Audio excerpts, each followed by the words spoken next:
Yeah, I'm sure you went to. Our little corner has just moved into a very comfortable living room. I love it in this house. It's a home occupied by our good friend Alice Reppus, where on the third day, right? Third day or fourth? Fourth day of April, 2001, talking about the history of CVPH and more specifically Physicians Hospital, which opened in 1926. We've interviewed many of the retired doctors. Now we're going to talk to some of the nursing students who were here in the 1930s, something that I have looked forward to for a long, long time. Alice Reppus is here, and her friend and classmate, Mary DeGregory, from Cumberland Head. How are you, Mary? Fine, thank you. Thank you so much for being here. Alice, thanks so much for going and picking her up on Cumberland Head this morning.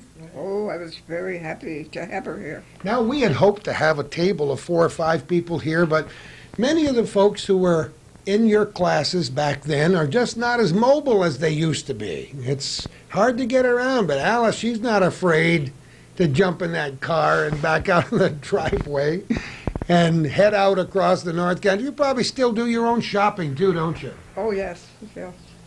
I sure do. If I'm going to eat, I better. Don't you love it? Talk about independent thinkers and independent folks. A few minutes ago, we did catch sight of a wonderful lady on our front porch whose name was Adelia D. Collins, and she wouldn't come in and talk to us, but we did chat with her on the telephone. She brought her yearbook. We have the yearbooks from the early 1930s, and we're going to leaf through these, find out who went to school at the old Physicians Hospital Nursing School way back in the 1930s, and maybe just tell a few of the great old stories. I should mention that D. Collins graduated, a year before you guys? She graduated in 1933, and you graduated in 1934. Yeah, right. And I think she was a nurse for Dr. Silver. As a matter of fact, Dr. Silver, for those people who are watching this for the first time, was the man who was actually responsible for Physicians Hospital being built. He decided way back when, his name was Dr. Cassius D. Silver, and he thought there should be a school here, suggested in 1922 that there was a need for a new hospital. And son of a gun, they built it and got it finished in 1926. And you told me that you believe that Dee actually worked for him or took care of him, Alice? Dee took care of Dr. Silver in his last illness a long time. Well, Dr. Silver, he hung around for a long time. I forgot what year he died, but he practiced. He must have practiced for well over 50 years. Oh, yes, I'm sure he did. Isn't that amazing? We actually have a specific date here in our timeline. Before we begin talking about going to school, I want to find out a little bit about your history. Mary, were you born and brought up here? Born Shazy. Well, that's a good place to be born. Of course. That's how I went to school there for all my 12 years. You went to school where now? Shazy Central Rural. Now, was the new school built that Mr. Miner built? Or was that after you went to school there? Oh, after. Way after. No. The one that Miner built, she went to. Nope. Oh, okay. Oh, yeah, Miner. The Miner school has been there since, golly, was it 16? I know it was. My. That was, talk about state of the art. That was an incredible school at the time. And didn't the teachers live across the road in a place that's now called Gray Gables? 10 o'clock curfew. Oh, really? Oh, yes. Oh, my. So you lived right in the village? Yeah, right. Almost up to the farm, Miner farm. No kidding. Now, who were your parents? Mr. and Mrs. James White. So you were white. Yeah. You went to school and went all 12 years right there. Oh, yeah. And then went in training. So tell me about your association with Mr. Miner, the Miners. Did you know them as a family? Oh, yes. And I was salutatorian the year he died. No kidding. And my speech was concerning his death. And Mrs. Miner and her 2 sisters sitting in the front row. And it was a very hard speech to get through, believe me. He died in April, and I graduated in June. Of 1930. Yeah. See, isn't that something? Yeah, he used to come to the school frequently. Well, what recollections do you have of him? He was, in fact, an awesome gentleman, is the way you'd describe him. And, I mean, of course, we were all in awe when he would come to school and, you know, just look at him and adore him, really. He was a very nice man, strict, very strict. But I can see him now walking down the halls. No, he was great. And Mrs. Miner was a very nice person. So it was, and of course, Mr. Miner died. He was having his tonsils out. Yeah, we heard several different stories when we talked to the doctors about how that happened. I don't think he really needed to have his tonsils out, but he wanted to have an operation in the hospital. And it was Dr. Silver, of course, who was operating on him. Oh, it was? Oh, yeah. Isn't that ironic Yeah. that should happen that way? Just 4 years after that hospital opened? And Alice T. Miner loved to collect antiques. And she opened that museum up there in Chazy. And we did a recent program up there, and it is beautiful. You folks should go up there sometime when the weather gets better and look. Have you really, Alice? Isn't that a wonderful building? I love that building up there. It's a beautiful building and very interesting. I found it very interesting. So you went to school there for 12 years, lived in the Chazy area, knew the miners, and they were tremendously respected in the community. Look at the things they did. That They school. made Chazy. I mean, Chazy would have been nothing without the miners, believe me. Because the miner farm was there, the school was there. Practically all of Chazy were employed. Or was That's true, employed by something connected with Mr. Miner. No, they were great people. Gee, that's terrific. And they're the people that decided that they would put money back into the area. After taking money out of it, they put it back. And in essence, they made Chazy, as you said, what it is today. It wouldn't be the same place if the miners had never been there. Lord, no. But we were broken-hearted when they took the old school down. Were you? That was the only school that had a swimming pool in northern New York, in New York State, I think it was. See, I didn't We know were the that. first ones with a swimming pool. And the pool was one for the boys and one for the girls. And Isn't that amazing? No co-educational stuff in those days. definitely not. Isn't that amazing? And we couldn't speak in the halls. We couldn't whisper. We went very quietly down the hall, which is a far cry from the way things are today. I would say that is correct. I'm not sure if there was corporal punishment in the schools in those days, but I had teachers when I went to the little one-room schoolhouses that were not afraid to slap you across the knuckles with a good stiff ruler. And if I came into school with gum, I'd get it in my hair before I finished. And also the teachers had to be unmarried. They never hired a married teacher. Come on. Now, what was the purpose of that? Lord only knows. I don't know. And were they mostly female teachers when you went Yes, there? there was a phys ed teacher and a science and a shop teacher that were men. But all the rest were single women. That's interesting. Now, that's something I had no idea until this very day. I always get an education when I talk to people, and that's... Yeah.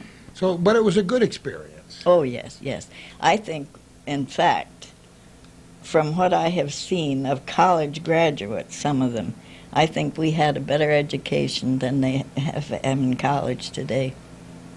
I wouldn't give any... I am just thrilled that I graduated from there.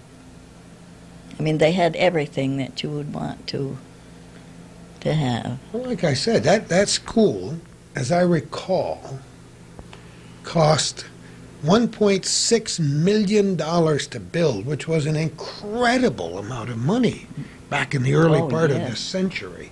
And he didn't spare any of the All horses. the rooms were gorgeous. They had a Cicero room, And I remember the Shakespeare room was paneled with a bench all along the windows with a cushion thing, fireplace.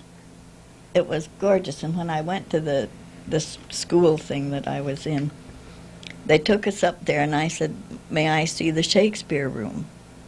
It was nothing. I mean, just a school full of blackboard and seats.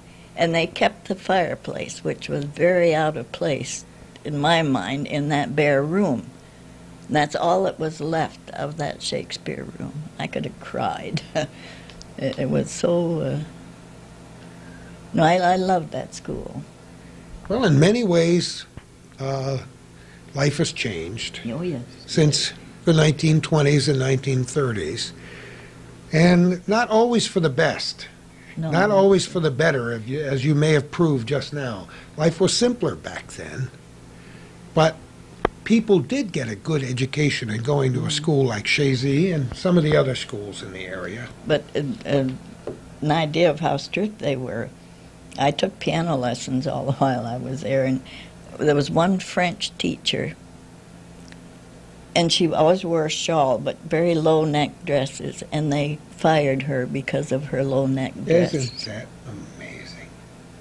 It was, why, I can remember things. Probably dresses so- down to their ankles. They never Yeah. would dare to go to work with slacks on, would Oh, they, good in those Lord, days? no. No way. No way. So many wonderful memories of Chazy. Oh, yes, yes, yes. Alice, moving a little closer, we got to know a little bit about you. Where were you born and brought up? Glens Falls. Oh, I didn't know that. Tell me about how you ended up here in Plattsburgh. I don't know. I guess we heard, It just happened that way, I guess. Huh? I guess we heard about the new school and Daisy Hammond, a girl I went to Yeah. school with, and I came up here. Now, that wasn't until you were later, teenagers? You mean you were born and brought up in Glens Falls? I was 17 years old when I came in training. So you went to school in Glens Falls, to high school, I graduated from Glens Falls High School. about the same year that Mary graduated up here in Chazy? I graduated in, 1930.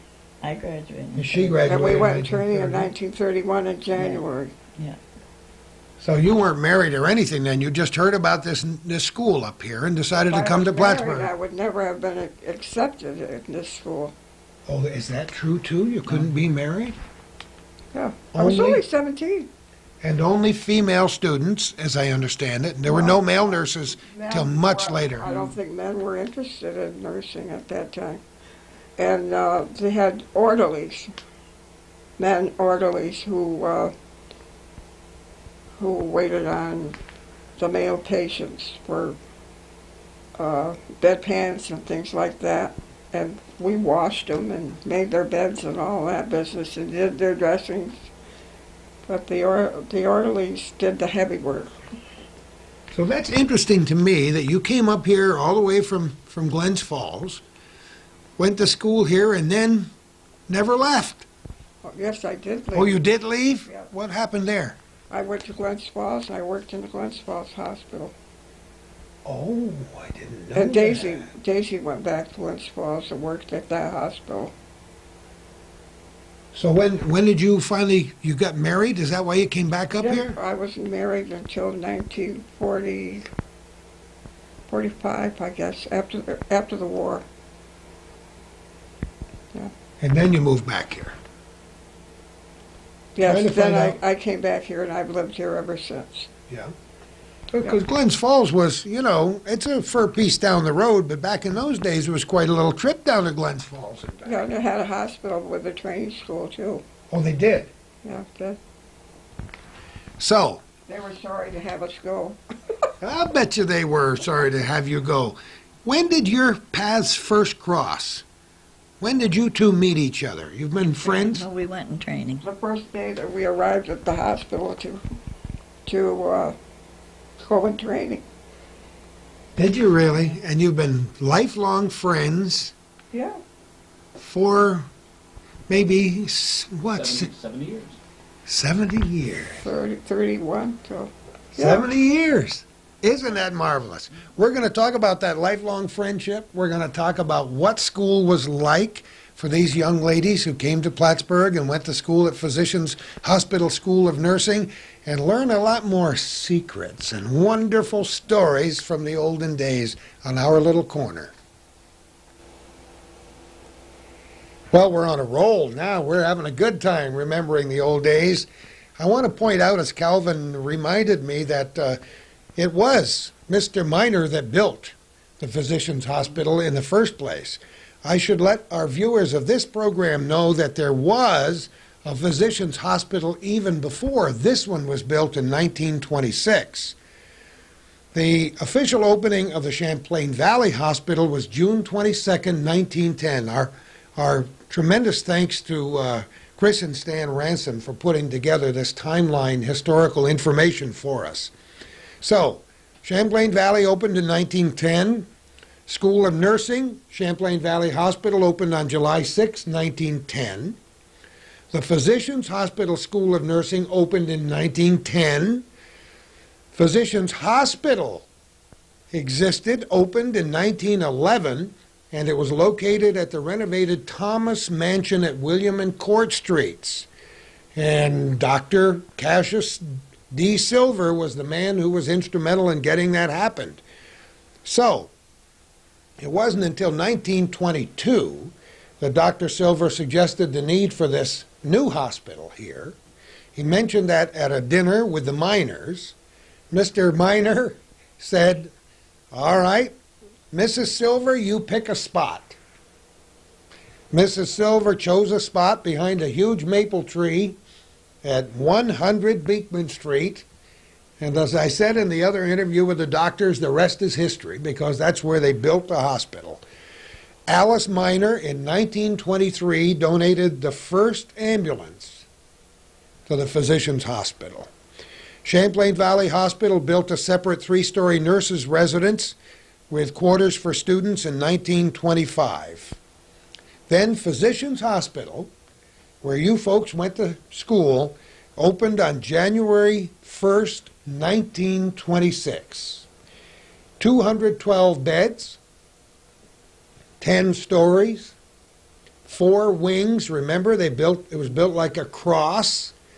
We understand that somebody sat down and put 2 matchsticks together. Who was that? Was that Dr. Silver or the Miners or somebody? Put 2 matchsticks together and said, "I think we'll build it like a cross." And it turned out that way. It doesn't look like a cross today because it's been added onto, but it did back then, right, Alice? Yeah. Yeah. Yeah, the climate of the way the hospital was situated. I never remember a hot day. Do you? Because there was always a circulation of air. The way the hospital was situated, it probably faces what? South? East. The front Faces was on east. the east. Yeah. Yeah, faces east. But that's one thing I remember, because I'm always too hot. And I never remember being uncomfortable in that hospital, because the climate was perfect. There's some mighty fine engineering that went into building that, and when it was finished in 1926, a lot of people looked at it in wonder. Not just because of the building, but that's a nice spot. Yeah, that's a perfect spot yes. for a hospital. We've seen some of the old movies that were taken. I wish we could have shown them to you today, that were taken in the early 1930s. I never saw them. Oh, you brought the tape?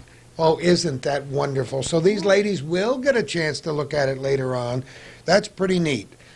That hospital had elevators, of course. I heard you talk about going up and down on the elevator. We had 1, 2, 3, 4, at least 4 elevators that I remember. There were 2 in the back wing, and in the center, where the all right here in the center part, there were 2. Yeah, and then there was the small ones that they. That was the small one and the big one. Yeah. There were 4 operating rooms when it opened in 1926. And as you'll see when you get to see those old movies, there was a cheerful sun parlor on each floor. Yeah, right. It was there when we were there. Sure. Wonderful interior. Mahogany trim. I mean, building facilities like that today would cost more than the millions it took to build back then. We got to view some of the pictures of the boardroom and different facilities, the beautiful mahogany wood. But something I learned when Stan Ransom did this timeline for me was there were very few colors inside that hospital. Think about this now. There were very few colors. Only off-white or off-white decorations because Mr. Miner said he didn't want colors in that hospital. But the hospital had beautiful paintings, and in every room there were beautiful prints, which I see now that are sold for antiques. I have seen them all over Plattsburgh. And there was beautiful furniture all over that place, and beautiful rugs. The third floor east wing were the suite deluxe rooms. Suite deluxe rooms? Yep. What was that all about? All the 6 rooms on the front east wing they even had a canopy bed in one of them. They were mahogany. You got a canopy bed? Mahogany furniture. And there was a, what do you call that lounge, that chair? Chaise lounge. A chaise lounge in every room. Beautiful 4 posters, beautiful furniture. Beautiful. I had no idea. Those were the rooms that the elite And those rooms were huge, you know, that you could put 2 hospital beds in them with a lot of room. In fact, we lived in the front, this front on 606 was my room. Was it? You lived in the front upstairs? Yeah, on 6th floor. Well, let me just show a picture of what the building looked like. And that tall part of the tower, which people can still see when they drive up there, is where you lived. And the operating room was, what floor was that on? 6th. So that wasn't too far from where you were resident, right? Yeah, it was, and the maternity floor was on 6th, and the delivery rooms were, and I remember the first night I was there, somebody was having a baby and having quite a hard time, and I woke up in the night and I thought, oh boy, I'm packing my bag and I'm leaving today. I'm not going to stay here. I don't like that. Didn't like all that going on, huh? Isn't that amazing? And you two met the first day you both walked in? You think it was the first day? I don't think so, because I came late on the train that didn't get in until after 5, and dinner was over, and they fed me in the dining room. And guess what I had for dinner? Salt pork. Oh, no. Did you remember what you had for dinner the first night? I thought it was wonderful, because I had salt pork at home. I mean, I liked it. But I thought, this is strange. Well, that's a good point that you mentioned, that people traveled by train back in those days. They still do, but not as much. Train transportation was the main way to get up and down the state back in those days. Yeah, I went back and forth on the train all the time when I went home. The train. You did too? I used to go to New York, and I went train all the time. Yeah, we went on the train. When's My kids used to love to go on the train. You know, holidays, I would take them to Glens Falls to my father and mother, and they loved it. We get on the train, and I'd take them to the diner and feed them lunch, and we were in Port Edward. Well, isn't it nice that the old D&H train station is still here? And I still ride the train because my daughter lives in Ossining, New York. Oh, my goodness. Yeah, In Ossining. Yeah. Home of Sing Sing Prison. Oh, yeah. Not too far from Thornwood, where I was brought up. Oh, really? Right nearby. Yeah. Thornwood and Pleasantville and White Plains and Ossining and... Yeah. Ossining and Sing Sing are Indian words. Yes. Yeah. So, you still jump on the train once in a while, huh? Oh, yeah. I love to ride on the train. It's the most beautiful ride in the country, I think.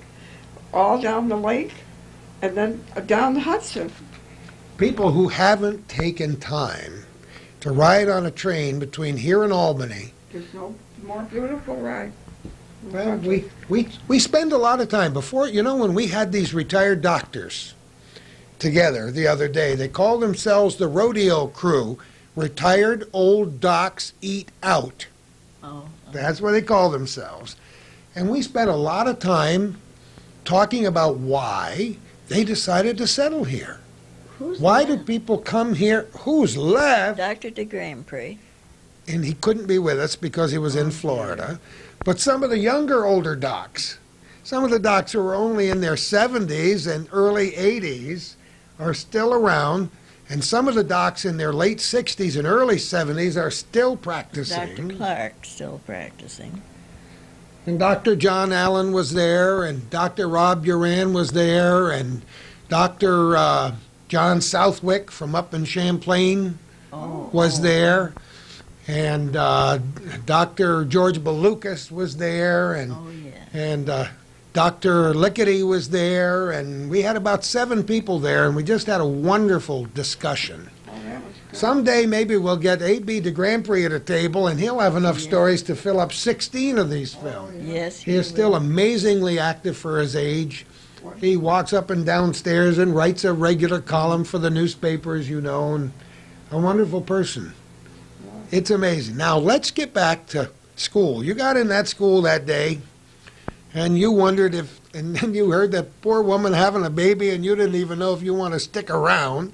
I decided I was going to leave. So you almost packed up your bag and headed out the back door, I had never heard such going on. but you decided to stick around. Oh, yeah. Wouldn't miss it. Had you always wanted to be a nurse, Alice? I think so.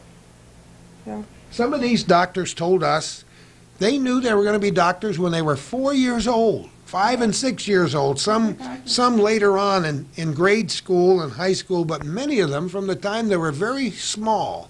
Whatever got nursing into your blood?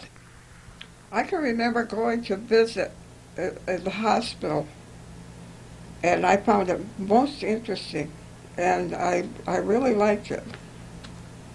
You know, it's a small child. So it just I got, don't remember exactly what it was like. isn't that amazing? And so you just decided then and there, I think probably. you always knew that that's what you wanted to do. How about you, Mary? Can you remember when you first got the bug? I got the bug because I couldn't afford to go anyplace else. I plowed through a college prep course at school, hoping to go to college, but my parents couldn't afford to send me to college. So I, of course, going right from the school to the hospital, it was right there, so I decided, and they were paying us $8 a month way back then, too, you know. Well, I guess. Big time. $8 a month. You're right, and then they cut that out. That was the only Well, one year. the thing that happened to Mary and my class was the Depression. And that's why we didn't get the $8. Yeah, we had In that wealthy Chicago place there, weren't about to give any of that money away. But we were working for that. Yeah. Isn't that amazing? So what was an average day like in school here, Mary? In training? Yeah. What was it like? Busy. I guess. Lots to learn. Yeah. And the Lots to do. different classes. And then, of course, we didn't get out on the floor for quite some time. But I don't, it's a little bit unclear, my first year, I think. I remember. Do you tell me a little bit about your memories? We got up, we had to be at chapel in the classroom at 7 o'clock. And before, every day, somebody had to go down there and write a poem or something, you know, with a good thought on the blackboard. And I had a birthday book that had a lot of poetry in it, and somebody else must have had something. So anyway, we would scramble around the night before, and you had to get up a little bit early and go down there and write that. And then we had chapel, and then we went to breakfast, and then we went to class. The classrooms were in the back wing. All the classrooms and the labs, and the living room was back there. The nurse's living room. We had a gorgeous grand piano. Mary played the piano, I played the piano, and probably a lot of other people played the piano. You know, customary for young women to take piano lessons for years back in those days. Yeah, I took it for 9 years, and while I was in school, I started in 3rd grade. So you entertained yourselves. Oh, yeah. And the classes were very interesting. We had a fabulous teacher, Miss Erdman, her pictures in here. Wonderful woman. And then we had doctors who gave us lectures, and, different departments gave us lectures. And They came down from And Dannemora. we had to be in bed at 10 o'clock, lights out. And I bet you were both in bed at 10 o'clock exactly every night. Well, you better be. That's right. Never snuck in at 5 minutes after? 10 minutes after? Oh, Could yes, never. Yes, yes. That's where Mrs. Rivers came in. Really? I Yeah, we had Mrs. Rivers. I very foolishly went up the stairs, took my shoes off to go up the stairs, and we had to go by the telephone operator, no matter where we went. And I got turned in for that one. It was because I was quite late. Oh, you were, huh? Okay, now we're learning. I have to tell you, Should have been soaking wet. I have to tell you, when I was on the phone with Alice preparing to do this interview, I said, Alice, you never went swimming in the pond out front, did you? And she paused for a minute and she said, how did you find out about that? You really did. One night, somebody called you and said, let's go swimming in the pond. So you did. Yeah, Reba Goodwin came and said, let's go swimming, and we went. And when we came in, we were soaking wet, and we came right through the front door, and the doorman was there. And he went and told his mother, who was the telephone operator, but he didn't know our names. He didn't recognize us. We were too wet. Good thing you didn't. So the next day, there was a lot of wondering around the hospital. Who went swimming in the pond? I didn't say a word. This is probably a nice warm summer night. Well, sure. Yeah. Yeah. You know, that's, as I said before, that's a beautiful place now.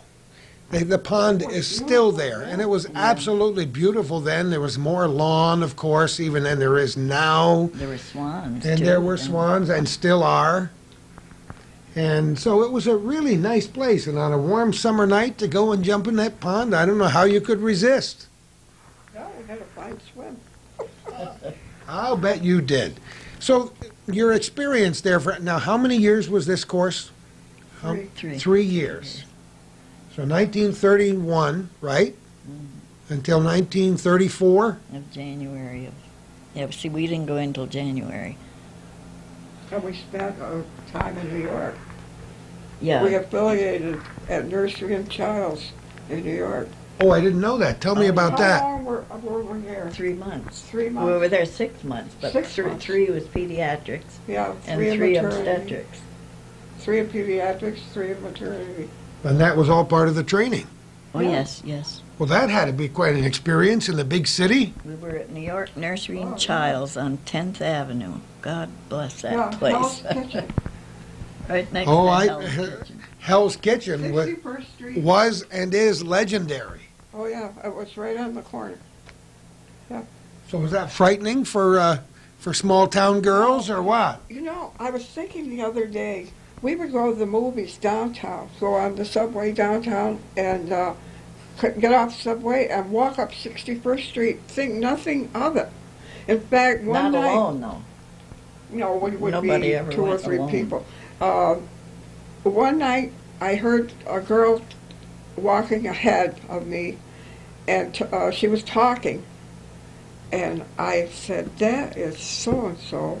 She was a girl who lived across the street from me in Glens Falls. Isn't that amazing? Yeah, she was visiting somebody down there, I guess, I don't know. So that was quite an experience then to go Oh, to. Lord, yes. And I remember I was in the operating room nights, and it would be nothing to do really, so we'd get out and watch the streets, watch the prostitutes get picked up and brought back and picked up again. And we watched saw a murder one night too from there. You gotta be kidding. Oh, that was 10th Avenue was a place. It was pretty scary back in those days, Yeah. for sure. That's where it got that name, Hell's Kitchen. long before you people were there, back in the Yeah, 1800s. It was calmer when we were there. So that was an interesting experience. You had a lot of interesting experiences as part of your careers, right? Oh, yes. Oh, yes. So how many people in your class? Can you remember? I've got pictures right here. Yeah, we'll look at them, but can you remember roughly how many? Was it a huge class? Were there hundreds or Oh, good Lord, no. no. not that many? But I'm trying to remember the picture. I would say 12 or 14. Here Oh, we are. it was a relatively small 4, class. 5, 6, 7, 8, 9, 10, 11, 12. I think there were about 12 in each class. I see. Okay, I had no idea how big the classes were. think I there guess, were, there were only 11 because this girl left after our probation. well, let me just show that picture. We're going to look through these books after a minute. Well, let's just get a look at this. Calvin, you can tell me if that's a good way. And so people can, I'm just going to have, Alice, I'm just going to have you read the names off of everybody who was in your class so that our viewers out there might be related to some of those folks. Who were they? Elizabeth Beatty from Osable Forks, Lynette Cooper from Rouse's Point, Nellie Croto from South Hero, Margaret Cum from Waylandsburg, Catherine Donahue from Willsboro, Alice Hamill from Glens Falls, and my name is spelled wrong all through this book, and Daisy Hammond from Glens Falls, and Vera Healy from Dannemora, Helen McMaster from Lake Clear, Mary Tully Burlington, Mary White Shazy, and Helen Wingate from Waltham, Mass. Wow, you imported them from the New England states too, huh? That is a wonderful group of folks that went to school there. So it was a really good experience for you all told, Mary, wasn't it? Yes, it was. Now, besides Alice right next to you, and you've been friends for 70 years, have you maintained contact with any of those other girls that were in your class? Oh, yeah. Yeah. We have been, the alumni from Physicians has been meeting for dinner or for lunch for, 50 years, I'd say. At least 50 years. Yeah, we still do. In fact, the third Wednesday, we'll be having lunch. And that's got to be great. It's like these retired doctors getting together and Yeah. talking Yeah, about yeah. their experiences. And This has been going on for all these years. Yeah. that's wonderful, because I'm sure a lot of people, a lot of professionals, nurses and others now, go to a nursing school and go off and move to another part of the country and get a career and raise a family and never hear from their friends again. Isn't it wonderful to be in an area this size where you can maintain those friendships? I don't think there's anybody from our class around here. Is there? Pardon? Is there anybody other than you and I from our own class around here? I can't remember Oh. anybody. I don't know. Well, Vera Healy, but she died. Daisy gone.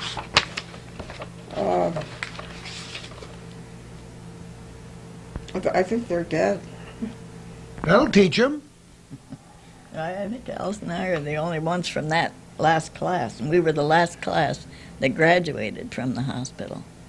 Yeah, and Helen Wingate may be, or Mary Tully may be still alive because they live away.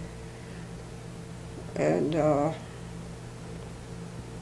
everybody else, I think, is dead. Well, what happened to the School of Nursing then after you graduated? It was no That more. was the end.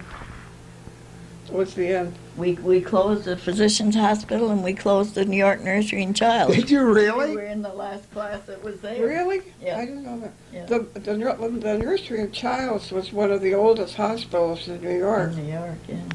And remember they were still doing they had a nursery where there were little tables like kindergarten tables and little chairs like kindergarten, and you sat in a chair and held the baby on your lap and gave it a bath, and all the equipment was on the table.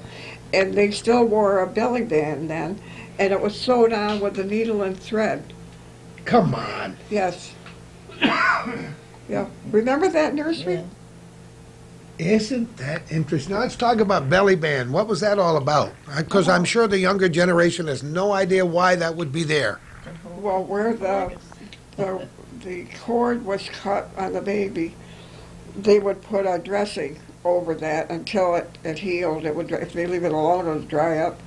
But they put a dressing on it, and then they had a flannel band. It was about that wide, and you wound it around the baby, and it was sewed up with needle and thread. But afterward, like my kids, I think still wore a belly band, but we did it with safety pins. Did you really? Yeah, but yeah, that was kind of interesting. They kept that old nursery like that. Yeah. That's fascinating. All right, now let's talk a little bit about what happened after you graduated from school. What was your life about? Just tell us a little brief history of your career and your life and your family. Barry ran off. Huh. When you graduated, that would have been 1934. Then what? I I did special duty for quite a while. Then I went back on general duty. Right here at this hospital? Yeah, and I can't remember the year. Dr. Haynes was there, and they were ready to close. They were very down and financially. So they called all we alumni back to see if we would come back to work. Well, we did, and we worked for $25 a month for about 3 or 4 years. Then they went up to 35. Then I guess we got 50 finally. And it went on and on. It was supposed to be a year. Well, we stayed on for I don't know how long before they got to, of course, we never did get it very much anyway, working. Then I was night supervisor for 10 years. And that was, I think I was earning $2,700 and something a year. And we were on 12-hour duty for years and years and years. Dr. Silver, for some reason, didn't want 8-hour duty. I can't remember the year that finally we went on 8 hours. And we'd have 3 hours off. Like, if I worked nights, we'd have 3 hours off, like 12 to 3, or 3 to 6, or 4 to 7 if you were lucky, and be off at 4 o'clock. Oh, those were the days. Well, you know, as we sat around the table with these retired doctors, the doctors unanimously had very high praise for nurses and said they could never have done their job without nurses. And I wondered, in all the years you spent as a nurse, whether you thought you were appreciated. No, not too much. Really? Overworked and underpaid? Yeah, we certainly were overworked. Because even after we went on 8-hour duty, I worked 16 hours many, many times. Did double session. Well, if it didn't kill you, it helped you to live to be 90. That's right. Isn't that amazing? At least we've learned how to take care of ourselves.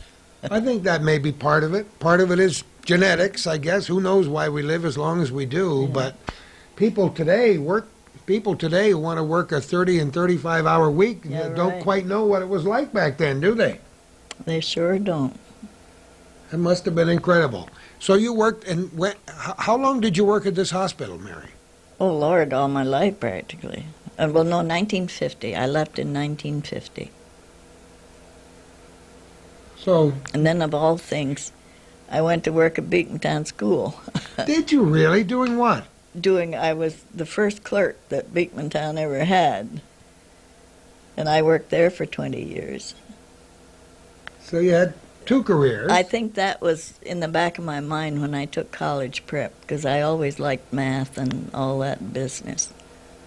And I went up there, and I was there for 20 years.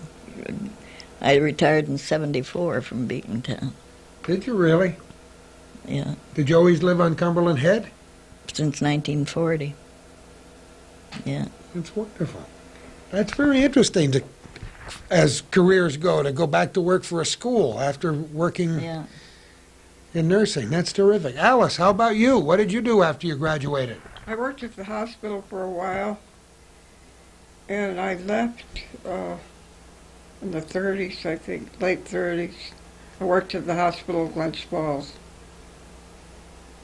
Then what? And I was married 1945, 44. Married 44. And I worked at the mill Did you for a really? short time. Yeah. In the first aid room with Mildred Bradley. Mildred was Yeah, I was working going there. to say she Yeah. was there. No, it wasn't called Georgia Pacific then, was it? No. I don't remember what it was called. You? I don't No, remember. I I don't. think it's only been called Georgia Pacific for what, 30 some years. So what did you do there? It was the first aid room. So you worked as a nurse. You used we your, worked as nurses. and you raised a family. Yeah, I had 2 children, Peter and Christina. And and when I had children, I never worked. Your husband was the late George Reppus, as most people who are viewing this program who are older than 35 would know. Tell us a little bit about George's career. George graduated from Syracuse University, and he went to work for John Hancock. And then after the war, he worked for New York Life for the rest of his life. Well, he was very well known. There weren't very many people alive when George was around. He made his presence known to everybody here. Well, George had lived here all his life from the time he was about 5 years old, I think. Yeah. Yes, he went to school here, and he knew everybody. Unfortunately, you told me you learned this morning of a death in the family. Who was that? Yes, Chris Reppus, George's brother. He has been in Meadowbrook. And, For a long time. Yes. Well, we wanted to mention that today, and thank you so much for having us here. But I want you to zero in on these rings. You ladies found your rings. Where have you been keeping that all these years, Mary? I've had it. I still have the box it came in. Come on. Yeah. And we have our pins. I have my pin. You didn't find your pin, did you? I couldn't find the pin. Now, what does it say on the ring? Can you? There's a physician's hospital picture on one side and a skull and crossbones on the other. Can you slip it off? I want to try to show it to the camera. And okay, this is the one side that says Physician's Hospital. I'll try to hold it as close as I can. You tell me when you got a shot of it. It's really a very pretty design. You don't know who designed it, do you? No, I haven't any idea. It's interesting that it would have a skull and crossbones underneath it. I find that interesting. And on the other side, another skull and crossbones, right? Is there a date? Boy, that's so tiny, I can't read it. Oh, it's a picture of the hospital. Yeah, there's Yeah. a picture of the hospital on it. Isn't that kind of neat? And you both have saved these rings. Neither one of you actually wore them very long, though, did you, or did you? I wore mine for quite a while, Did you really? but then I have to find a finger that it fits now. Oh, that's Wherever. my Well, problem. When we were nurses, you did not wear jewelry. Oh, no, not while we're working. While you were working, no jewelry? No. No kidding. And when we went in training, one of the things was you were not supposed to have bobbed hair. You were supposed to have long hair, and you're And a supposed to wear a hairnet. hairnet. How long did that last? Oh, Lord. Well, Mr. Miner, of course, had died before we went in training, so it probably wasn't enforced. But that was one of the rules. And no tobacco or no smoking but there were corncob pipes and tobacco in a package. Was that if somebody insisted on smoking, that's what they had to smoke. Gordon, come on, not the ladies. The ladies too? Well, I suppose if they wanted to smoke. I guess ladies didn't smoke in those days. Mr. Miner wouldn't let anybody smoke. And because later we talked to the doctors and they told us when they started everybody smoked. Oh, You yeah. could smoke anywhere you wanted to in the hospital when they were around. Yeah. In later years. But when Mr. Miner was running things, you didn't smoke. It was his dollar, I guess he could say that. I noticed that your initials are inside, Mary, right? Yeah. I can't, my eyes are not good enough to tell what else might be in there, but are your initials in yours too, Alice? They're all like the, what, is it the year or what? I can't There's see it. no way I could look in there without a major magnifying glass. We're talking trifocals here. But I know your initials are in there, and I think it's very nice that you kept the rings all those years. You also had pins, Mary, right? Yeah, yeah. And what was the pin like? Oh, I wished I'd brought mine. It's pinned on a uniform I'm sorry, still. I can't find mine. I wonder if there's a picture. They of it. were, about that big around, I would say. Was it like a stick pin? No, they were brown pins. You usually had a pocket here on your Yeah. uniform, and you pinned it on the top of the pocket. And that's where mine is, on an old Yeah. uniform. Still pinned. Now, as nursing students, you had to wear uniforms, right? Yeah, we had, Oh, yeah. Yeah, Every we're- day. Yeah, we're in our uniforms in this picture. And you had to wear, nurses wore caps. Oh, yes. When we were capped, after we graduated, Then you were capped. Yeah, And when, Everybody had to wear a cap. now Yeah. nurses don't wear caps. I know it. And there You were know different, why? no. Because they're not very clean. You're dust in your hair and oil in your hair and all the germs that are floating around. And that's why they don't let anybody wear a cap anymore. Oh, see, I never would have even thought about that. But a nurse without her pin and her cap was really undressed. Yeah. But see, we're probies here. We don't have a cap. Now, what is a probie? That's probation? Yeah. What would that, Probation. oh, I see, For okay. 3 months, wasn't it? Yeah. Yeah. And this was the uniform that we had. It was a white, blue and white striped dress underneath. And this was a stiff starch collar. And when you put it on, it would rub your neck raw. Let me just twist it around again so our viewers can take a look at that. We had the picture earlier. Yeah, this was the blue and white dress. This was the white starched apron that went over In the bib. the dress. And you wouldn't dare to go anywhere that morning without being in uniform? Is that what you're telling me? Oh, when you went down to chapel, you were dressed in your uniform. So it was pretty strict regimen, huh? Oh, yeah. Black stockings. Oh, then, yeah, too. and those were black stockings and black shoes. And after the 3 months, we threw all those away, and Mr. Miner bought us new uniforms. And what were those?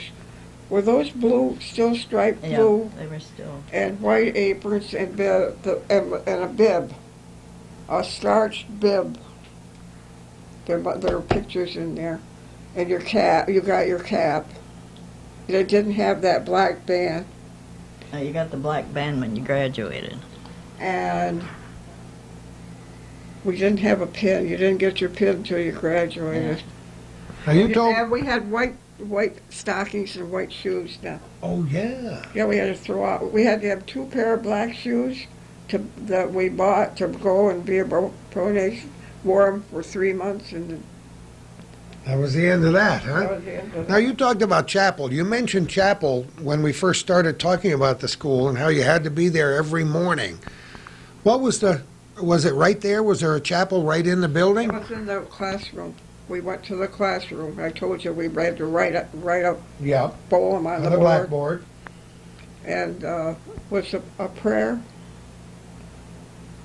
It must have been some formality. I don't remember.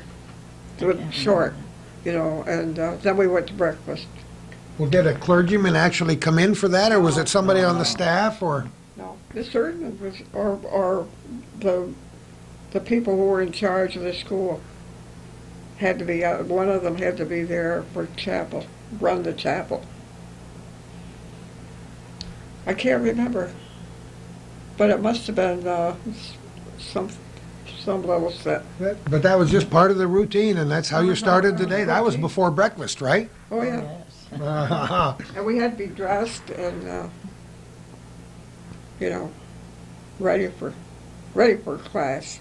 See, I went to a college for a while until they decided they really didn't want me there anymore. And we were supposed to go to chapel every day as well. And if we didn't go to chapel, we were fined $1.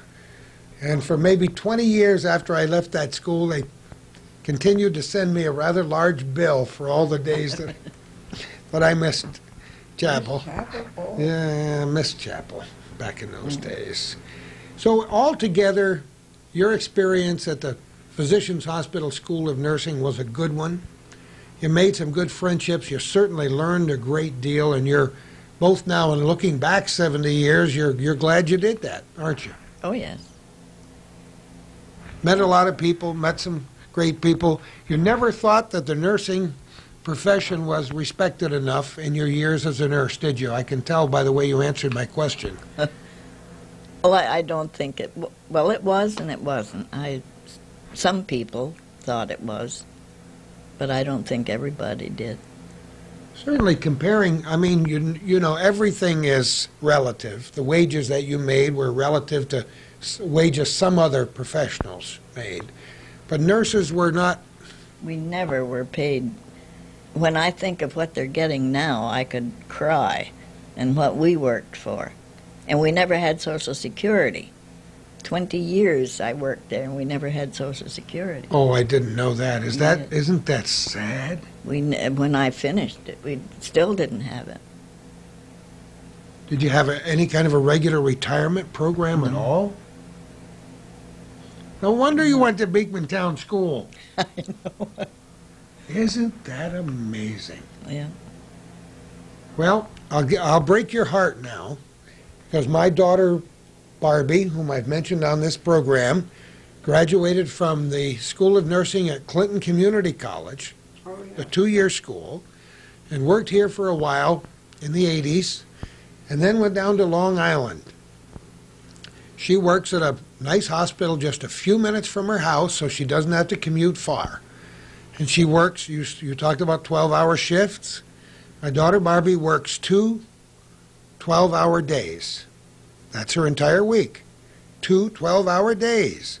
And the reason she only works 2 12-hour days is because she makes about $35 an hour as a critical care nurse. An hour!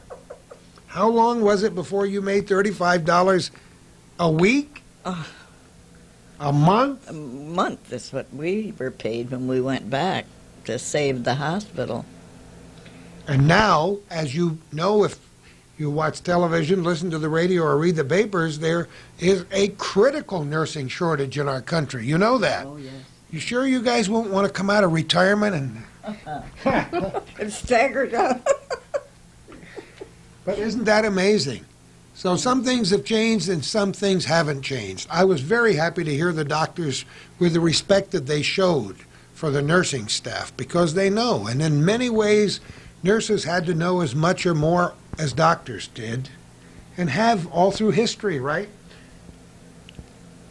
Well, I wouldn't say In many quite ways, that. because they're so close to the patients, perhaps a lot longer, right, over the course of a Well, day yes, than the yes. doctors are.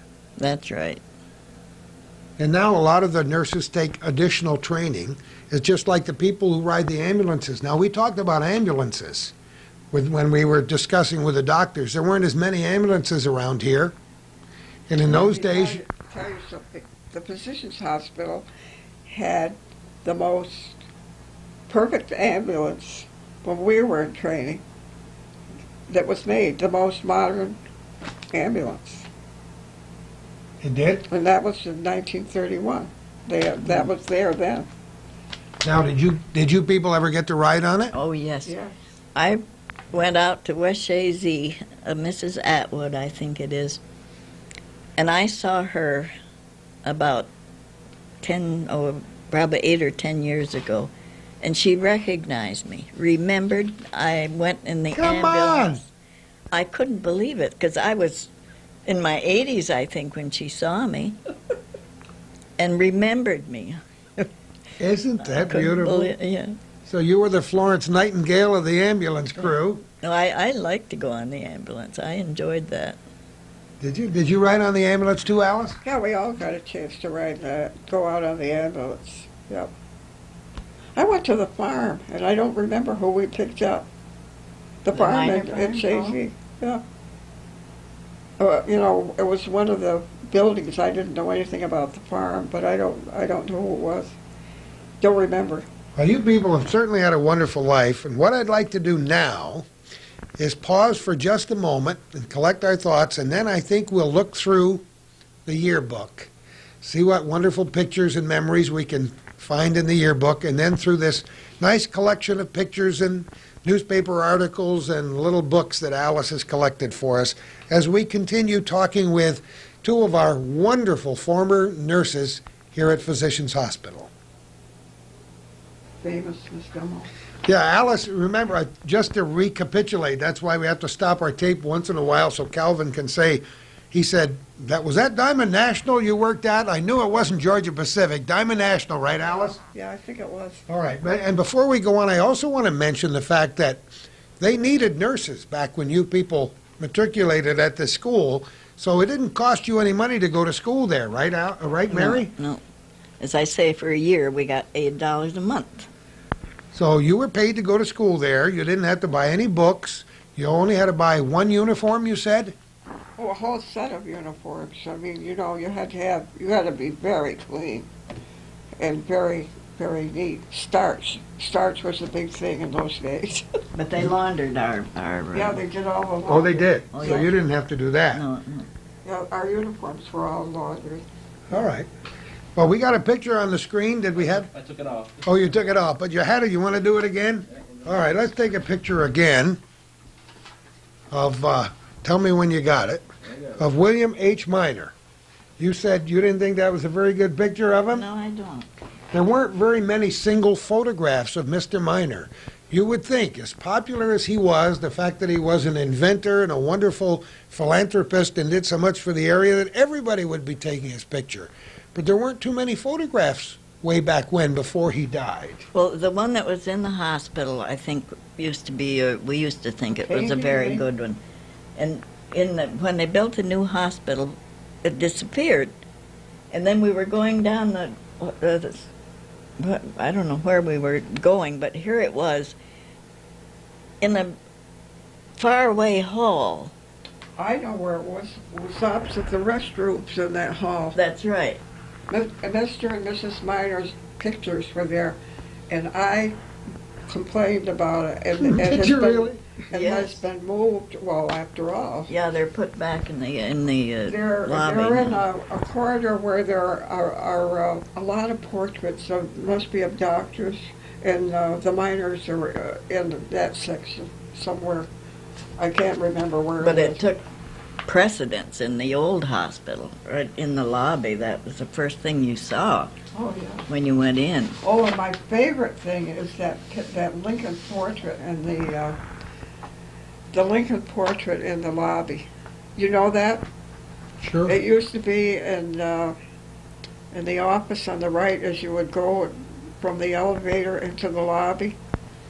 And every day I would be going to the mailbox or something, and I always stopped. I just love that painting. I like the little chapel that they have now in the, Yeah. in the front. Yeah, they- Isn't that very nice? Yeah, Yeah, I think that's it's pretty neat, too. unfortunate they had to put it in the lobby, but Well, there was a little bit of controversy there, but it happened. All right, let's look through the book, and if you see something that's interesting, you tell me where it is, and I'll go and look at it. here's Mr. Doctor. Yes, here's Well- Colonel Dawson. All right, how far do I have to go to find? Oh, he's right. Now, And here- here's that famous. All right. Oh, Well, let's just do one at a time. And this is, here's our oh, wait a minute, hold on. teacher. This is Thomas Dawkins. He was what, the superintendent? He was the superintendent of the Right. school back then, Mary? Yes, right, of the hospital. Yeah. To look at the world with fear, is certainly far from wise. The world is a friendly place if you see it with friendly eyes. Isn't that neat? All right, what next? We better show a picture of Dr. Silver because we've talked so much about him. And this is what he looked like back then. Okay? He looks like a mad scientist, is right. He was the chief of staff And this back in those days. is dear She Mr. Gummo. autographed. All right. And this is Grace Gummo. Gummo is her name? Gummo, Now G-U-M-M-O. tell me a bit about her. You'd be We'd already meet her told in the you. hall, and that was it. That's all you ever got out of her, is that Oh. one that's as much as she could smile, I believe. Really? I don't think I ever saw her. Just not a happy person, you don't think? Or I- maybe I- she was told to rule with an iron hand, huh? She was the superintendent of nurses, director, training school of nurses. That's what it says. Yeah, that's what she was. Not for But very nobody long. ever got too close to her, though, huh? No, you just weren't too friendly? We didn't, others did. But we, All right, here's another name that you've mentioned. Now it's nice to be able to put oh, yeah. faces with the names. Who is she? She was great, Miss Erdman. All right, tell me about her. She was director of education, and she was the most wonderful teacher I ever had Yeah. in my life. And she called me in one day, and she would put her hands on her hips like that. And she said, Miss White, I don't know how anyone can print so beautifully and write so wretchedly. Is it? I never forgot that. I can see her now. And then when she moved to, or when she left the hospital, she lived in New York. And when we were affiliating down there, she had, you weren't there, I guess. She had us over for dinner one night in her apartment in New Really? York. Yeah. I don't think we were in New York together. So you wrote, did you really write wretchedly? I mean, did you really? I print don't think I beautifully? did. Did you What? write, how was your handwriting? Did you study the Palmer method in school? Yeah, I did, but I never. So did I. I was never a really good writer. I could write the Palmer method, but then when I was really writing, and then when I became a nurse, we printed. Yeah, we printed. We had to all that print jazz. everything. Oh, you did? Yeah, because Oh. it would be more legible, you know.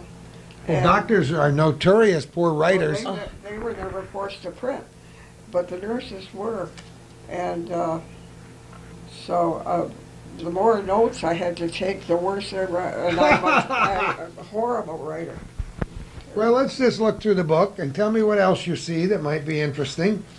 This woman was a very interesting woman. She was, Yes, huh? she was great. Well, this lady I never knew because she wasn't there when we were there. Who's that, Alice?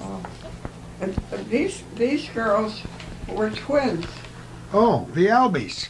They All right, let me hold a microphone and hold the camera and hold the pictures and One of them is still living, I think. the Albies. All right. Did you know either one of the others, the Bedell or We knew all Elsie these- Boyd? Yeah, We we knew know. all these people. We'll show them. These are the individual pictures of the class members, right? These are the senior class when we went In and fact, Elise, Okay. Elise Boyd. Okay. Sarah Jane Bedell was from Saranac. Elsie Susan Boyd was from Plattsburgh. And then we have a gal from West Plattsburgh and somebody from Massachusetts here. Let's look at the pictures. Gladys Bradley and Eleanor Fitch. All right. Eleanor was Moors, wasn't she? Gladys Bradley was from West Plattsburgh, and Eleanor, it says Medford Hillside, Massachusetts. Interesting, huh? I thought she was from Moore. I did. And too. these two are Grace Rita Coulon, I believe, from Redford. Did I say that correctly? And Verta Marguerite Davis from Mineville. This Coulon is the one that was in charge of the operating room when I was affiliating in New York, that used to look out the window with me. Oh, really? Yes. Okay, there you go. McKee was at nursing house. Yeah, that's what I mean. She was at. And here is Eva Claire Ferris of Plattsburgh and Helen Elizabeth Fisher of Essex, New York. Well, that looks like it might have been a bigger class than yours, huh? Yeah, So they were. And here's another Naomi Fitch from Rouse's Point. No and- Fitch. Yep. And Merle Forsyth of Plattsburgh. Oh Lord, yes, she married an intern. Really? Now, they mentioned they thought that the Fitch was from Moore's. There was a Fitch's store in Moore's, so Yeah. Oh, yeah. very possible. Rouse, Moore's Route. Here's Rachel Guerin from Rouse's Point and Evelyn Ella Hamilton. Hamilton from Morris, New York. Let me open this one up so Calvin can get a picture. Wilbur McAllister. She married a Wilbur McAllister. Yeah. Get a little background and a little family history of some of these folks in here. Excellent photographs. Did they hire professional photographers to come and take all the pictures? Do you remember? Yeah, these were all taken by. And this is Gladys Kelly from Lake Placid and Marion Lapierre from West Chazy. Mary Lapierre used to be my neighbor right around the corner. She lived here? And right in this area, huh? In Plattsburgh? That's She's kind a of... public health nurse. Oh, public health nurse. Okay, that's what it says. Here's Etta McClellan of Port Henry and Flora Manley from Dannemora. I'm sure that a lot of these folks have kids who are still alive and grandchildren who are still very much alive in this area. That looks like it was a pretty big class. This was all the senior class. Viola O'Connell of Katyville and Beryl Roscoe of Brushton, down near my old stamping grounds in Moira. Not too far from here, the other side of Malone, of course, along Route 11. And there is a little poem with every single picture. Did you notice that? Yeah. Here is May, oh, look at the name, Mae West. Mae West, yes. Look at the name, Mae West from Chazy, not the one that said, why don't you come up and see me sometime. Mary West was an excellent nurse and very dignified. Really? Her name was, they called her Maisie. She was from Chazy, and Martha Wing was from Plattsburgh. Now, Martha's sister was a student too, wasn't she? Yeah. Yeah. Do you think Mae West's parents named her after Mae West? Do you I think doubt it. so? I doubt it. I just She wonder. came from a family about 12, I think. Huge family? Her nephew lives next door. Well, it's a wonderful small community where people all get together. And here's one, Beatrice Wright from Champlain. Now, Beatrice Wright has two more sisters who will train in the next two classes. Oh, really? All right. I don't know if have we got time to show them all, Calvin, or would you just look at them a few and... Let's go through them. Well, just go through them and see. There's a wonderful history here. If any of our viewers ever get a chance to look through one of these books and talk to one of these charming ladies, I'll just read a paragraph because it's so wonderful. On September 28th, 1928, 26 carefree and excited girls met at Plattsburgh, New York, and took off on the Zeppelin Physician's Hospital, which was making a 3-year tour of new lands. Mrs. Pomeroy was the honored pilot. Wasn't this writing great? And it talks about all the other things that happened. It shows a photograph. Maybe you can get a good picture of the old building right here. It's a dark photograph, but it gives you a perfect idea of what the hospital looked like back in those days. And also, there's a very nice history of Physician's Hospital in here, and talked about the supervisors. Here's Helen Baker, and this is the Bakers were a very famous family around West Plattsburgh long before Helen came along, of course. And there's Hazel Bradley of West Plattsburgh and Elizabeth Clay of Morrisonville. So my neck of the wood is represented. Hazel? Hazel was a teacher, and she taught the practical side of our classes, like how to make a bed, how to wash a patient, all that. You learned those hospital corners from Hazel, huh? See, these aren't training school people. These aren't training school people. No, I mean, not... These are, she was one of our Supervisors. training school teachers. Yeah, that's what I mean. Okay, and here's Jessie Campbell, a dietitian from Iowa, and Hannah Deal, a Champlain, who was a supervisor in the operating room. Right. So they still called it the OR back in your days too, didn't they? Huh? I guess they called it the OR right from the beginning, as they called the emergency room the ER. Yeah, right. All I right. never called it ER. It was an emergency room. And it was right near the back door of what do they call that tunnel? Yeah, Well, the tunnel was there. You know, we mentioned that. The doctors mentioned that, and many of our viewers may not realize that there was a tunnel for people to walk through back in those days. That was where the ambulance and the emergency room was right there. It was the back entrance to the hospital. the ambulance tunnel we're Oh, that talking tunnel. about. Oh, I'm Yeah. talking about the walking tunnel where you No, walk in. Oh, that was from the parking lot. Yep. Yeah. Yeah. That, of course, hasn't been in operation for a long, And long time. But there was a little building that you went into, and then you went through the tunnel, and it came right into the entrance to the hospital. Yep. Yeah. That's something that just doesn't exist anymore, and we should mention it for the safe. Nancy Peterson was one of the I don't- teachers. Well, let me see. Where are you? I'm trying to find you. Don't skip anybody. Oh, I don't want to skip anybody. Let me see. We did. Maybe I just Skip skipped somebody's over. Aunt Martha. No, we did Jesse and we did Hannah, and here's Claire Favreau, Assistant Superintendent of Nurses. She and then there's Mabel Gordon from Harkness, Mabel both Gordon. sides. There's Mabel Stratton, that one that The one you showed me the picture of before. Okay, she's a very interesting one. I need 4 hands here. You can put the mic on the side of you. Oh, maybe I can just just put the microphone Liz down here and Lyons. hear everybody. Okay, here's Liz Lyons from Valcor and Pearl McLaughlin from New Brunswick. God bless Liz. Remember her? Liz Lyons.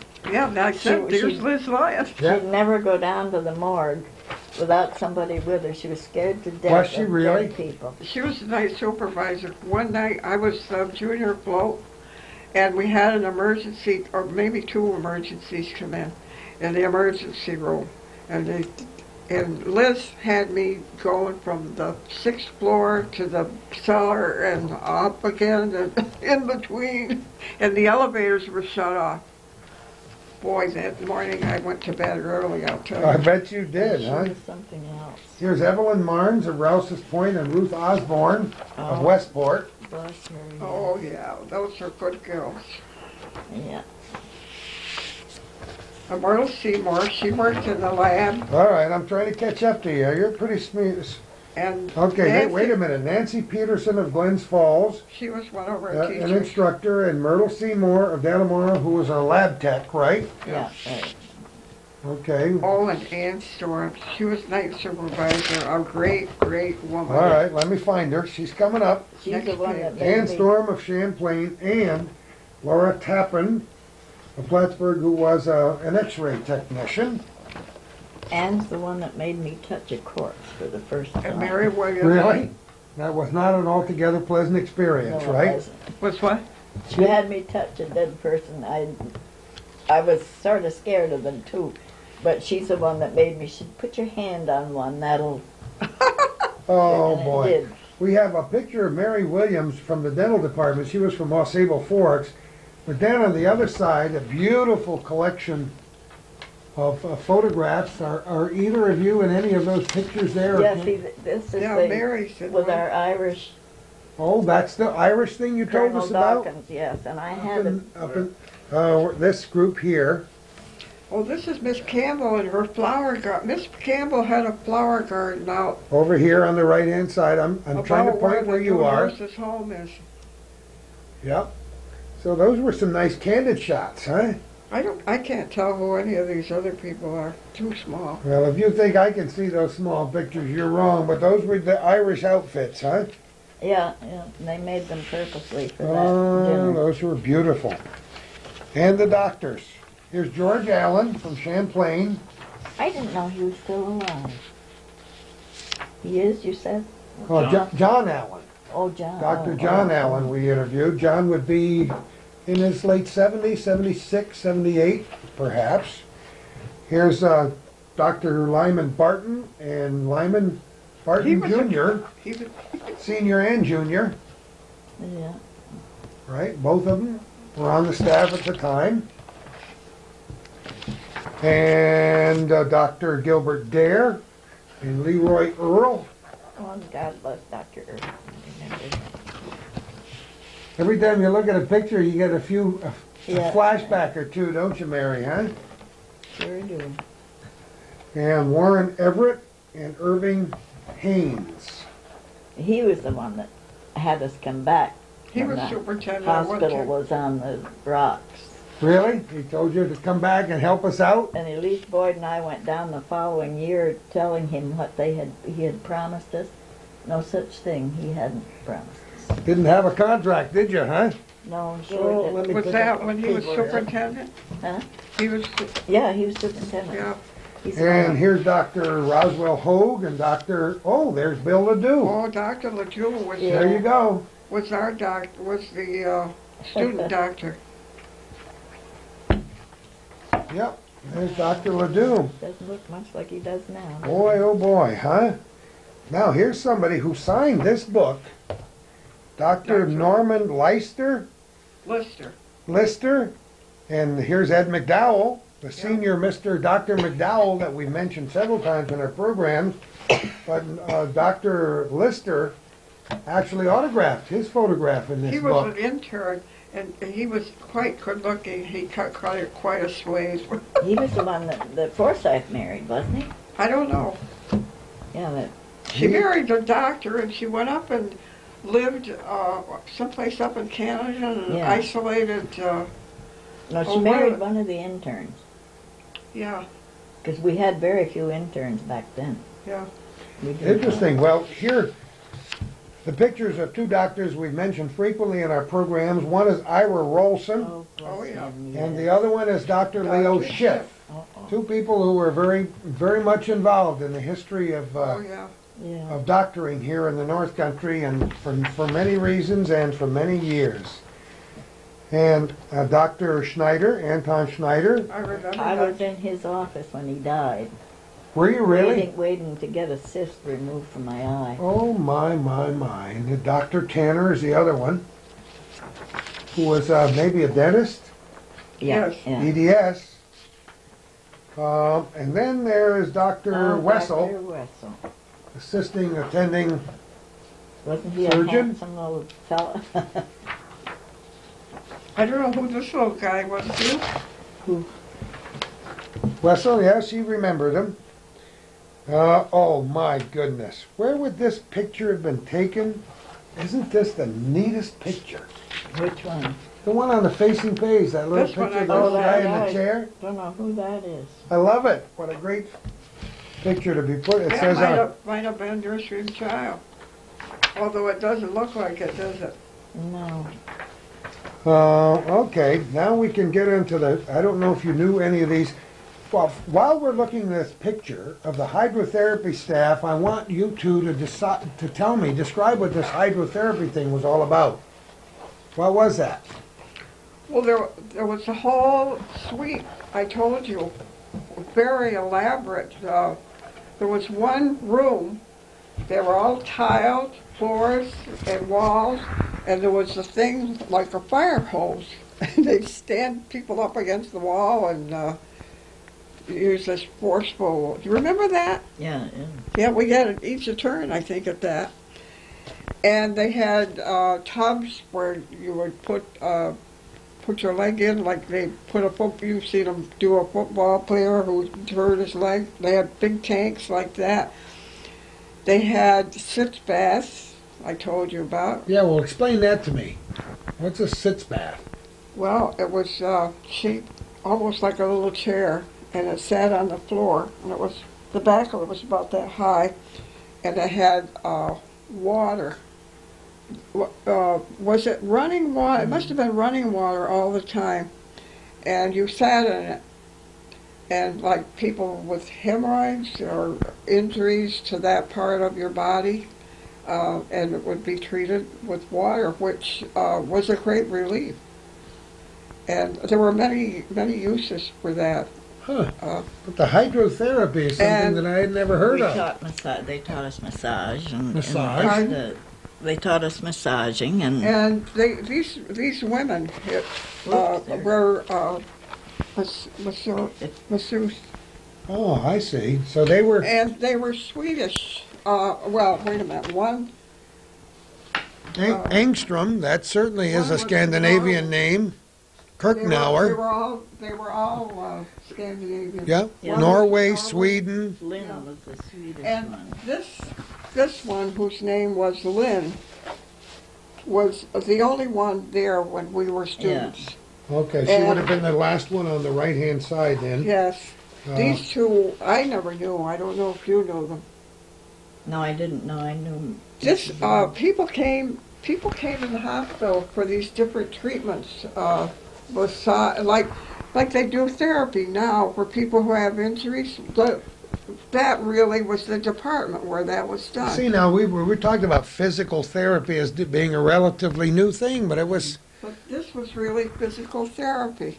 What really. was the name of this? Not repercussion. What This was was it? the massage. It was part of the Yeah, massage. part of massage, but there was a name for But that. I don't know. I can't remember I the can't name. remember I that just either. remember the movements. So there was a And, lot of intensive training that you there was people went through. treatment with heat. They had big heat lamps and different kind of heat treatment.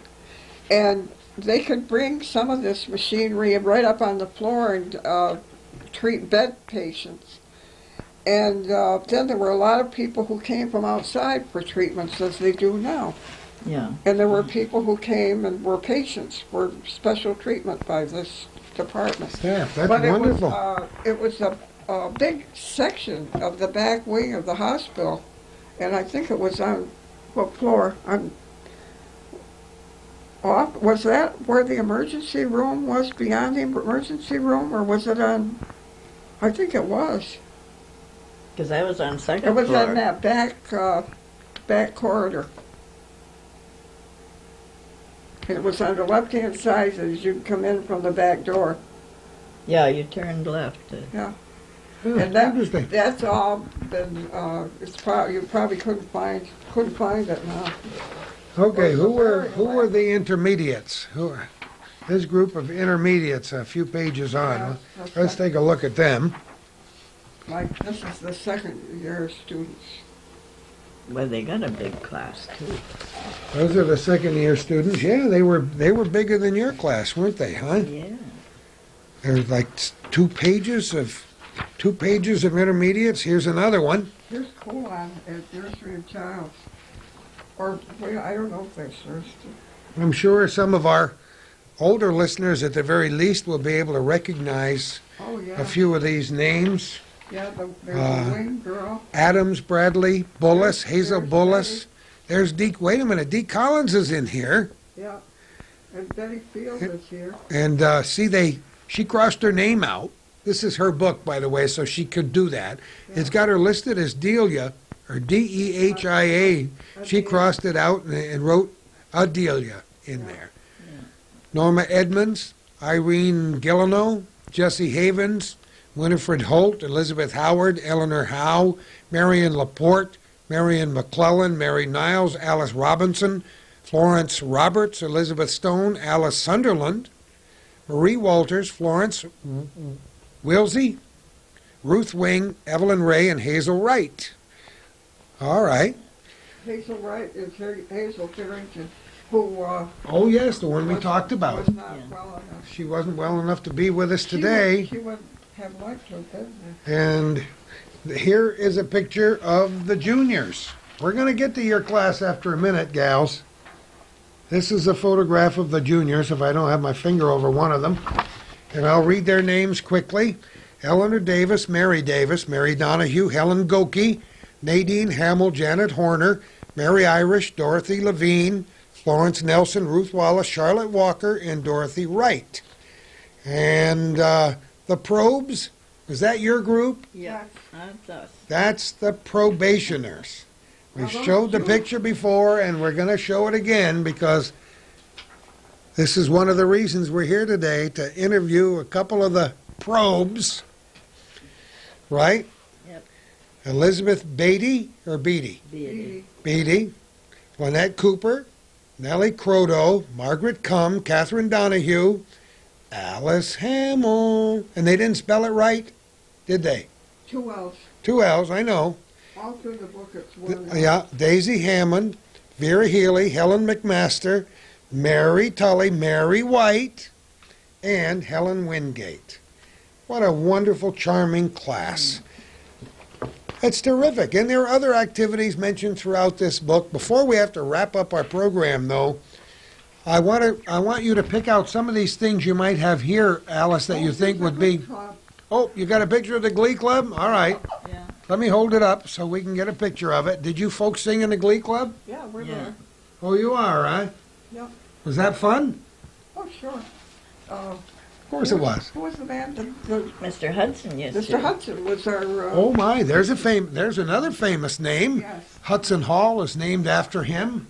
And he used On the to campus? have the orchestra out at school, too. Of course. The school orchestra, he led that. Sure. That's why we call it Hudson Hall. We've mentioned him several times on our programs in the past. That's great.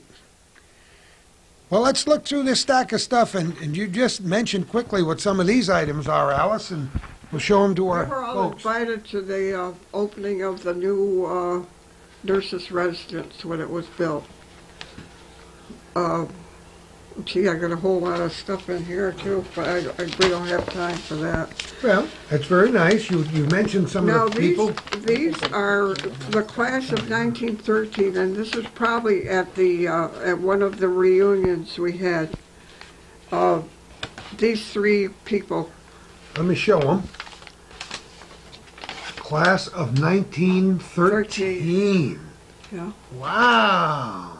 And it was Evelyn Kelly, and wait a minute, Livonia McKinney, Oh, McKinney. and Mrs. Wait a minute, Mrs. Evelyn Kelly, and Mrs. Harrington, Mrs. Charles Harrington was a graduate. Mrs. Chuck Harrington, huh? Okay. That's wonderful. That's Physicians Hospital Nurses Alumni Group holds reunion. We don't know what year that would have been, but it was more than a couple years ago, I think, Mary, I don't think you? so, too, yes. I think you may be right to have the class of 1913. 1913 to 1934, and there were people from all those years at that. Isn't that great? All right. What other great, This is, neat things? Mabel Stratton. Oh, yeah, we talked about Mabel Stratton with an interview by Kathleen Hazel. Kathleen runs the Senior Citizen Center here in Clinton County in these days. That's a 50th of our own class. Yeah, we showed this once before, but the 50th. Oh, we didn't show it? I looked at it. Let's show it to everybody. See, you folks don't look one bit different now than you did then, and that would have been in 1984 when that picture was taken, The Royal Savage. 7 years ago. Oh, here's a great photograph. That's one of the delivery Yeah, rooms. oh, I'm sorry. There were 2 delivery rooms, and that's one of them. Okay, yeah, 7 years ago. 17. Oh, 84, 97. Time flies when you're having fun. Those are great photographs. Now, that's Hannah Deal, and I don't remember who that is. Do you know who that is? What is that marvelous equipment you're... Oh, that's water, and that's where the material was autoclaved. That's an autoclave, and that's Hannah Deal, who was the supervisor, and that's a student. I do not recognize her. Well, that's pretty sophisticated equipment. This is an operation going on. Oh, my. One of the operating rooms. And that's Dr. Ledoux giving the anesthetic. That's Dr. Silver, and that's probably Dr. Rolson helping Dr. Silver. And this looks like Lexi Holt, this tall girl. And who this is, I don't know, but it might be Bobby Roberts. Who does it look like to you? I can't You see can't it. see it. It's And a this is- wonderful This photograph. is Hannah Deal. All right, I got you. What a great picture. Huh? Yesterday, when we talked to the doctors, one of them mentioned how serene that was. You get in the middle of an operation and you get all the stress. You could look outside and just come back and, you know. You can look out the windows and see the Weren't the, view. Tremendous view. weren't the ORs a pale green? Yes. They were pale green Yeah. color? Yeah. All right, what have we got here? Beautiful tile. Now is this Mrs. Pomeroy? Do you think? We didn't know. I never knew her. But it's probably Mrs. Pomeroy, but I'm not sure because she was not there when we were there. And Now, this these is, are photographs you got while you were there, or you got these later? these were in a collection that was given to me by alumni who is. Oh my! Remember this in the That's seventh floor. The was this some meeting room? What was it called? yeah, that was the boardroom. That was The called boardroom. that was called the boardroom, and you will You'll notice the gorgeous rugs I mentioned and the beautiful furniture. yeah, you'll see that in the wait till you see the movie, because that's in the movie. Now this, I think, was the director of nursing's living room, I think, apartment. Just look at this beautiful furniture. Yeah, this was throughout the hospital. Absolutely beautiful Now furniture. that was one of the apartments. And this is the boardroom again. No, that's one of those big solariums that were on 7th floor, I think. Oh, I thought I'd seen that in the boardroom in the movie. I'll have to go and look at that later. But Maybe in any it case, is, just but take a look at the woodwork. Mary, look at the woodwork. I think this is the boardroom. Oh, I see. Those. See, No, it's the Oh, same. yeah. see, no, it's different. Okay. Different.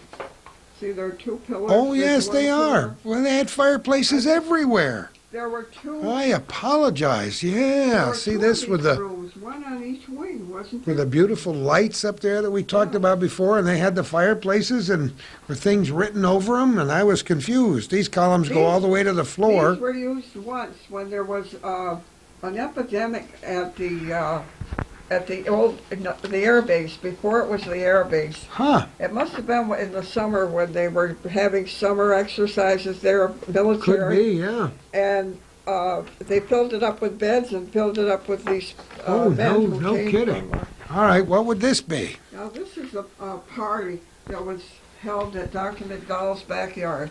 Dr. McDowell and his wife had us for a party. Boy, oh boy, that would have been Those are people. a long time ago. John Lonergan again that took the photographs, our friend John. This is a list. A list of all your class members. You've saved quite a This few is neat something things. That I left from the paper. Oh my Now goodness. that's a view of the parking lot. These are These are the pictures. You remember when they told us the Jeff Myers wrote a story about the old operating rooms and what it looked like up the stairs. Now here, this is the, let's just take a picture of this whole page. the seating in the theater up over the operating room. Yep. Some of that still exists, so Yeah, you can see parts sure. of it up there, although they built rooms around it. A lot of memories. Boy, you see where they're already building things here. The view from one of the 10th floor windows. And there's a couple of scenes from 1929. I had forgotten, what year was this? 1997. I may have to just find a copy of that somewhere. That brings back a few memories, Mary, Yeah, doesn't I it? guess so. Boy, oh boy. Oh, this is during World War II when they used the top of the hospital for a lookout. Oh, they did for the Yeah. Civil Air Patrol and looking for planes and, I don't know what else was on there. well, that'll give us a good idea. Let people go back and look at the old copies of the paper and, oh, you got, This is another article that was in the paper. oh, yeah, they did some good stories. A minor self-made millionaire. These are Spectrum articles from way back when. Let me see what year this would be. 1990, so this would be 11 years ago. There's, a picture of Harmony Hall up in Shazy. You remember that, Mary? It's a very, very dark photograph, but This is minor. They used to have Christmas I think parties so, there, too. and we all got a gift. In fact, I think I still have the flower book that was given to me when I was in school at Harmony Halls, where Wonderful. we had the parties. Harmony Hall is where I believe they had a wonderful musical instrument that played huge roles called an orchestrion. Harmony Hall. And when they finally That's tore a it picture down, of I the think school. Art Pierce got that orchestrion and Oh, rebuilt we it. did. And I don't know what Yeah. that other picture is. The way I don't know, 'cause- hold the edge of that The Let far me end. hold the edge here. Yeah. What, I don't. Oh, that's the school bus. I've got. Oh, the school bus? somewhere I've got. Oh my goodness. Did you get a picture of the school bus? I've seen it. Have you really? Does it still exist? Yeah. Oh, isn't that neat? Farm. At the farm, huh? Let me see. Here's the Heart's Delight Farm as it looked in those days. The cottage, Harmony Hall, the whole photograph. These are all sites that are very familiar to Mary Yes, they are. from her childhood, right? I think this is pretty neat stuff. The first spotted deer I ever saw was up at the farm. He had buffalo and these dear little deer that were spotted. They were a foreign make. That's interesting. And there were buffalo there well up into the 60s and 70s and maybe into the early 80s. Especially my son, we used to take him to see the buffalo Yeah. on Sunday. Some Well, of that's that, another that's the picture of- photograph you showed, Yeah, isn't it? I believe. I think there was some more pictures of him. There are a lot of good publications. I should mention again for our audience that we're celebrating 75 years of history. Physicians Hospital was finally opened on January 1st, No, 1926. That's part of that. There's electrotherapy. And that's one of the chart rooms. And this is the x-ray. All right, let's show. This is our classroom. And All this is the sunroom you were Mentioning. Well, we'll just glance at all of those then while we have an opportunity and give people an idea what it really looked like based on your descriptions from a while ago. This was quite a place. Oh, wow. I mean, people who were watching today, especially young people, might think, well, 70 years ago, what could they have had? It Yeah, wasn't very classy. And Poor things. guess what, though? Guess what? there was Pretty neat stuff, huh? I guess that's it. This is all new here. Yep. Well, we're going to wrap it up right here. If we get an opportunity, we'll talk to more of the nursing staff and other folks who've worked at CVPH Medical Center, Physicians Hospital, and Champlain Valley Hospital until they merged. But did you ever work at Champlain Valley, Mary? And you never did either, Alice, right? Well, we do remember it well. We've certainly gone and visited many patients there before they made the big move, and the doctors told us about how they brought the patients all over in ambulances that day, and finally gave the buildings over to the state of New York for Plattsburgh State, and now one of the buildings, part of the old hospital, still exists, and you can drive up by and take a look at it as you go up Ruger Street. Oh, But it's hard to find when you go in there now, which is the older part and which is... Yep. Well, wait a minute. We didn't tell people what this was, did we? What is that? that's my cap. Well, tell people about that. That's our cap. I'm sorry it's so bad. That's all right. We had a party and we made favors. And we made little replicas of our your cap. physician's hat. It was pleated in the back. And it had a We stripe. had name tags, and the picture of the pin was on the name tag Oh, I should have brought for my our pin. party. Well, we'll do it another time. I know right where it is. Well, see, we'll all get together for the 100th anniversary in 25 years. Yeah, Dr. Clark told me last week I was good for 10 more years. I We'll said, probably you have optimist, you. Alzheimer's by then. Did you see TV last night? Oh, that's that's a tragedy. I know so many people who have Alzheimer's disease, and when we think we're getting a handle on it, then they tell us, as we saw on television, that it's almost an epidemic in our country. And it's so sad. Doesn't it make you feel good to know I that think you do it's- have your faculties? I think that Alzheimer's is as bad as cancer. Yeah, I do. Really. It's so horrible. So many wonderful, youthful people with strong bodies are going through this. They interviewed a gentleman who's had it for 2 or 3 years, and it's just so sad when you think of Ronald Reagan. I was going to say Ronald Reagan. Like, it's Terrible. Well, I want to tell you something, Alice. What a great pleasure this has been for me. You've made my life that much more wonderful just by meeting you, having you relate these wonderful stories. It's hard to believe that we've been talking for 2 hours here, and there's still more stories that are untold, some that probably should remain untold. Yeah, right. But for the most part, I think we've painted a pretty good word picture about what life was like in the 1930s when you folks went to nursing school at Physicians Hospital. Thank you so much for inviting us here today. It was very nice to have you. I enjoyed it. What we've done is created our own little time capsule right here.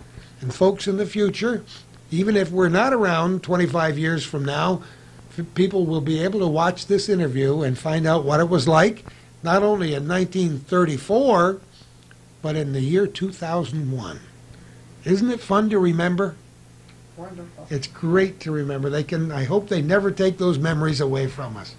Thanks so much, ladies, for all you've done for the nursing profession and for the North Country. It's a great pleasure and charm to meet you. Have a great day.